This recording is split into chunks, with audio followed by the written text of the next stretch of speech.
Calgary has added 1 million people since I was born. As our cities and towns grow in Alberta, we need more and more clean water. That clean water comes from the landscapes upstream. When rain falls on houses and roads, it runs off quickly and it runs off dirty.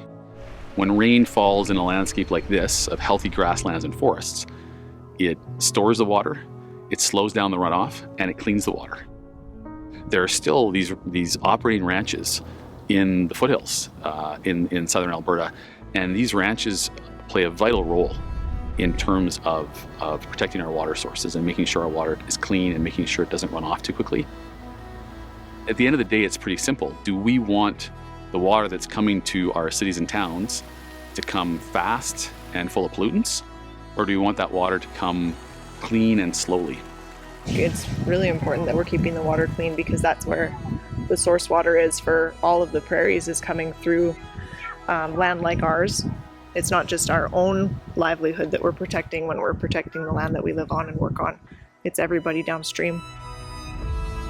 Ranching is one of those activities on the landscape that works well with watershed health. You're preserving the riparian area, you're preserving native grasses, you're getting that water infiltrating into the soil, you're recharging aquifers, attenuating the floods because you have that riparian area to help buffer the flood damage. All things that help to build a healthy watershed.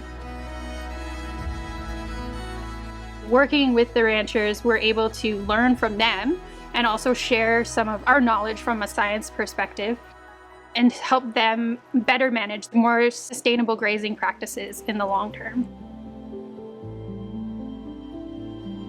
Alberta's foothills are so valuable and so important for the long-term health of our urban centers, of our towns and cities. There is a direct link to our water, the quality, the quantity of our water, our flooding, our drought. And so we need to start to think about these landscapes as an amazing asset. And the people that are managing them, we need to look at them as partners. It's important to keep these landscapes. There's a piece of it in your soul. I don't know if one of my grandchildren will take over. I have 7 of them.